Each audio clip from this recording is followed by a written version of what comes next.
Hello കൂട്ടുകാരി, good morning. അപ്പം ഞാനിന്ന് ചെറിയൊരു തോട്ട് നിങ്ങളായിട്ട് ഷെയർ ചെയ്യാൻ വേണ്ടിയിട്ട് വന്നതാണ് കേട്ടോ.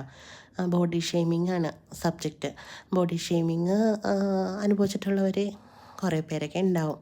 അവർക്കൊക്കെ ഇത് ഞാൻ പറയുന്ന പല കാര്യങ്ങളും പെട്ടെന്ന് കണക്റ്റ് ആവും. നമ്മുടെ സമൂഹത്തിൽ എത്ര എത്ര പുരോഗമിച്ചെന്ന് പറഞ്ഞാലും ഒരുപാട് ഉന്നത വിദ്യാഭ്യാസം ഉണ്ട്, സമൂഹത്തിൽ ഇറങ്ങി പ്രവർത്തിക്കുന്നവരാണ് പലരും എന്നൊക്കെ പറഞ്ഞാൽ പോലും ഈ ബോഡി ഷെയ്മിങ് പലയിടത്തും പല രീതിയിലും ഒളിഞ്ഞും തെളിഞ്ഞും ഒക്കെ വരാറുണ്ട്. നമ്മുടെ സമൂഹത്തിൻ്റെ പല മേഖലകളിലും ഉണ്ട് ഇത്. ഒരിക്കലും അന്യം നിന്ന് പോകാത്ത കലാരൂപം എന്നൊക്കെ നമുക്ക് വേണമെങ്കിൽ തമാശയ്ക്കൊക്കെ പറയാം. അപ്പോൾ ഇത് അനുഭവിച്ചിട്ടുള്ളവർക്ക് അതൊരു ട്രോമയായിട്ട് ഇപ്പോഴും ഇങ്ങനെ മനസ്സിലുണ്ടാവും.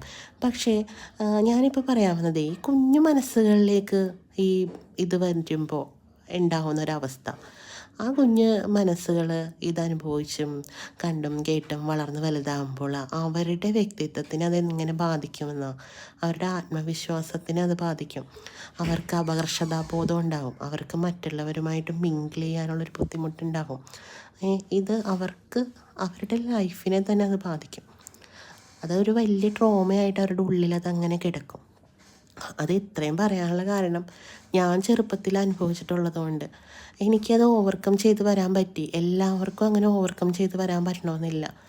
ഈ ഇന്ന് ചുറ്റിനും നോക്കിയാൽ നമുക്കറിയാം, നമ്മളങ്ങനെ പല കമൻറ്റുകളും നമുക്ക് ഈ സോഷ്യൽ മീഡിയസിലായിക്കോട്ടെ നമ്മുടെ ചുറ്റുവട്ടത്തായിക്കോട്ടെ എല്ലാം നമുക്ക് കേൾക്കാൻ പറ്റും. നമ്മുടെ കുഞ്ഞു മക്കൾ 5, 6, 10 ഒക്കെ വയസ്സുള്ള കുഞ്ഞു മക്കളെ പോലും വെറുതെ വിടാത്ത ബോഡി ഷെയ്മിങ്.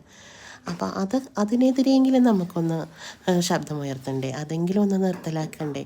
അപ്പോൾ നിങ്ങൾ അറിഞ്ഞോ അറിയാതെയോ ഒക്കെ കേട്ടിട്ടുണ്ടാവും ഇങ്ങനെയുള്ള കാര്യങ്ങളൊക്കെ.